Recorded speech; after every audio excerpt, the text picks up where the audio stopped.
Shalom, cherete, and hello, YouTube. My name is Philip on Water, and today we're going to talk about a textual problem in the book of Acts and Exodus. So if you go to your King James Version or your New King James Version, or most English translations, to Acts 7:14, it says, "Then Joseph sent and called his father Jacob and all his relatives to him, 75 people." So Stephen in the book of Acts says that 75 people went down with Jacob into Egypt. However, it says here in a footnote that Exodus 1:5 says 70 went down. 70. So is this an error? Is this a Bible error? An error in the Bible? Well, actually, no, it's not, because it turns out that the Greek Septuagint, and that's what this is here. This is the Net's translation of the Greek version of the Old Testament. The Greek version of the Old Testament was translated in the 2nd century BC, before the New Testament was written. And it says that now all the souls from Jacob were 75. Now again, if you check in your English Bible, if it's using the Hebrew Masoretic text, that's the medieval Hebrew copy of the Old Testament, then it will say 70, just like this footnote says here, 70.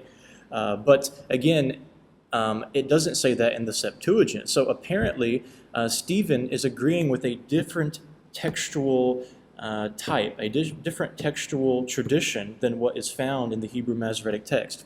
Now you may say, well, Phil, that's just the Septuagint. Well, actually, in the Dead Sea Scrolls, what we find is that some of the Dead Sea Scrolls agree with the Septuagint and with Stephen against the Hebrew Masoretic text. So what you're looking at here, this is Eugene Ulrich's The Biblical Qumran Scrolls.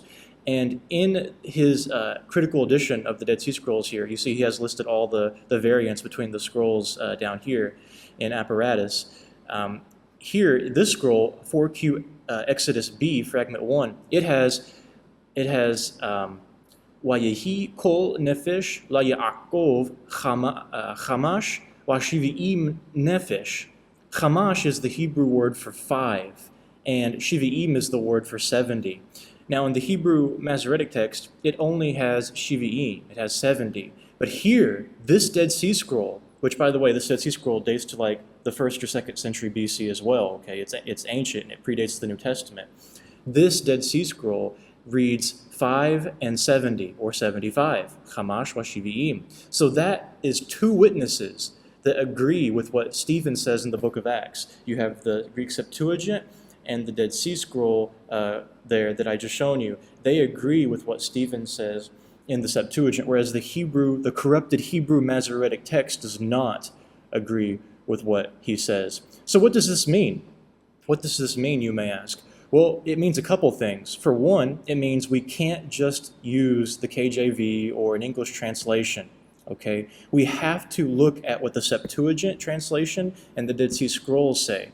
Because they shed light on things and they help us understand that there were different textual traditions that existed before the apostles that apparently the apostles were using. And that's the second thing. The second thing is that we have to be open and recognizing that what the Protestant Reformation wanted to do in going back to the Hebrew Masoretic text was wrong. Okay, we have to look at the Dead Sea Scrolls and the Septuagint because sometimes the apostles use the text reading that agrees with the Septuagint and the Dead Sea Scrolls, where it disagrees with the later corrupted Hebrew Masoretic text. All right, that is all. I hope you enjoyed the video. Thank you for watching and listening. Keep seeking the truth.